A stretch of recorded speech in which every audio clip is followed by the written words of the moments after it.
Magandang araw pong muli mga kaibigan at welcome pong muli dito sa Huntahan ng Bayan TV.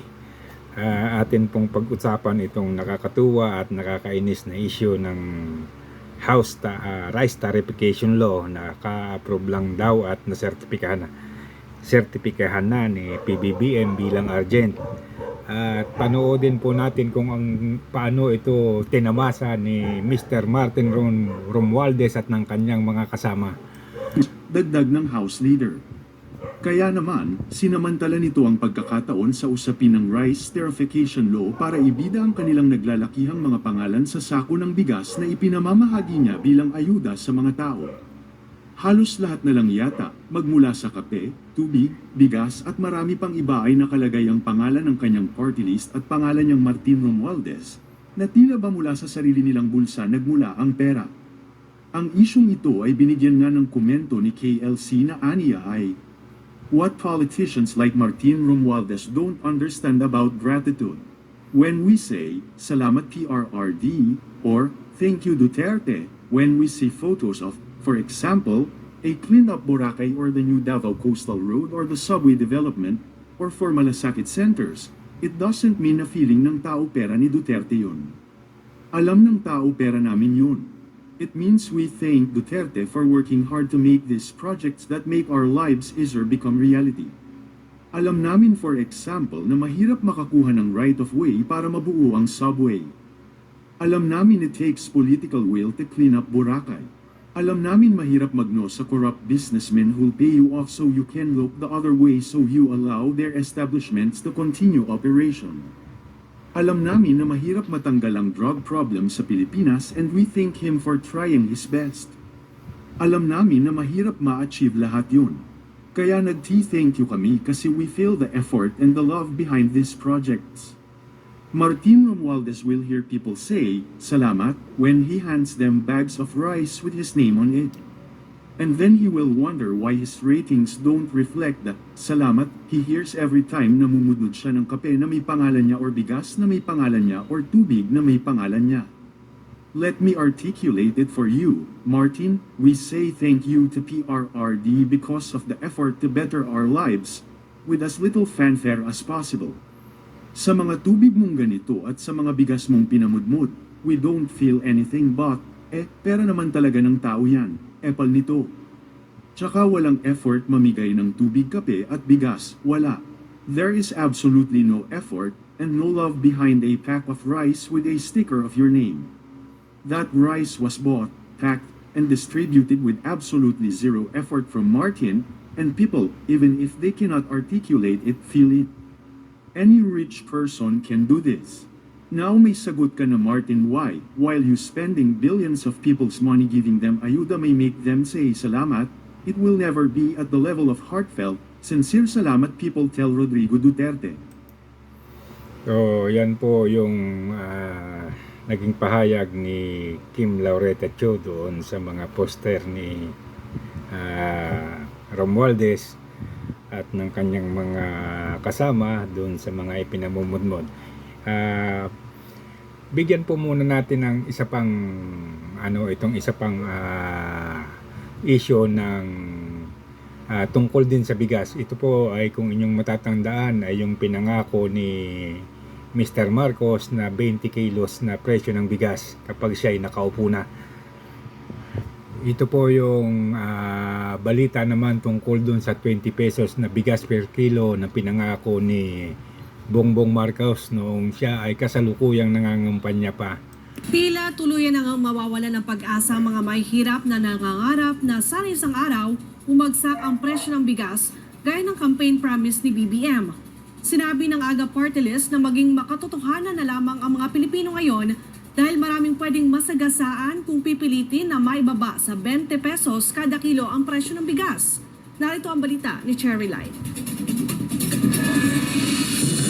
Ang Aminado si AGAP Party List Congressman Nicanor Briones na maraming dahilan kung bakit mahirap maibaba sa 20 pesos ang presyo ng kada kilo ng bigas. Ayon sa kongresista, kabilang sa mga nakikitang dahilan dito ay ang pagtaas ng production cost na nasa 18 hanggang 20 pesos. Paano nga naman daw maibebenta ng tig 20 pesos ang kada kilo ng bigas kung maging ang mga inaangkat na bigas ay aabot sa 32.40 ang presyo kada kilo. Kaya kung magpapatuloy anya ang ganitong kwentahan ng presyo ng bigas, hindi nakakayanin hanggang sa katapusan ng termino ni Marcos Jr. sa 2028 ang pagbaba sa 20 pesos kada kilo nito.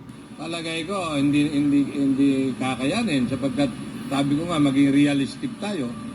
Yung 40 pesos mukhang pwede na meron pa isasubsidize ang government yan. Pero pag pinilit mo ng 20 pesos, nang isasubsidize mo ay more than 20 pesos din. Ang maapektuhan din ay pondo ng gobyerno. Okay, yan po ang naging pahayag ni AGAP Party List tungkol doon sa 20 pesos na bigas. Balikan po muna natin itong issue naman ni Romualdez dito sa ayuda. Sa isang politiko na may puso talaga at pagmamahal sa tao, siguro naman alam naman nilang hindi nila pera yan, at alam naman nilang yan ang pera ay galing din sa taong bayan. Pagkonektahin po natin yung 20 pesos na kilo ng bigas at saka yung pagpapalagay ng pangalan ni Romualdez at ng kanyang asawa, yung Tingog Party List at yung pang ibang politiko doon sa mga pinamimigay nila. Kung napagtutuunan lang sana ng pansin, yung mga pondo na ginagamit dyan, yan naman po hindi libre at yan naman po hindi nila babayaran ng sariling bulsa. Yan pong pag-imprenta lang ng sako at paglalagay ng sticker sa mga bote ng tubig, sa balat ng kape, hindi po yan libre, yan po ay may bayad. Bakit hindi na lang po sana itong pinoproblema nitong AGAP Party List, bakit hindi nila dito gamitin yung mga pondo na yan na kahit papaano maibsa naman?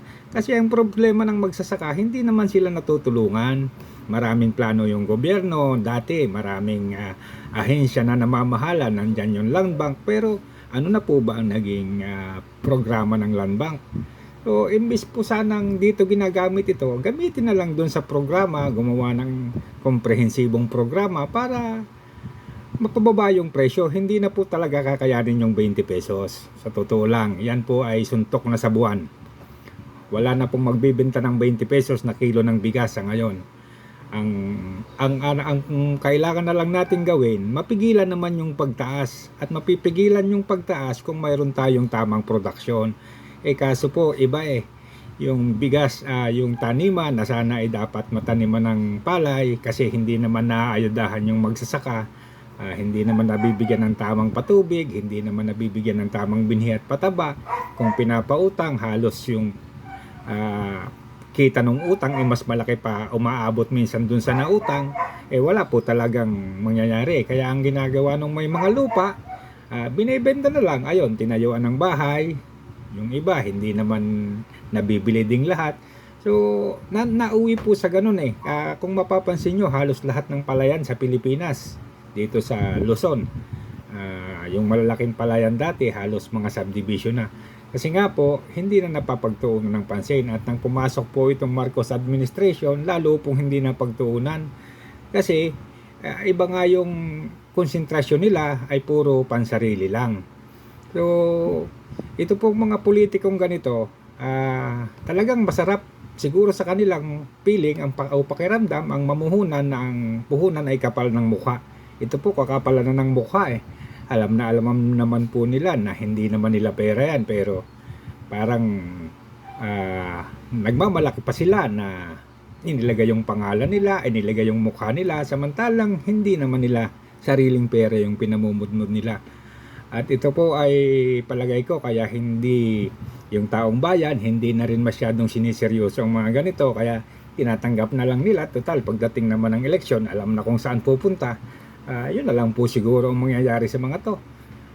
Sana po naman yung mga politiko, huwag naman bawas-bawasan naman po ng kaunti yung medyo kaipalan at maging makatao naman sana. Hanggang dito na lamang po at paki-like and subscribe na lamang pong muli.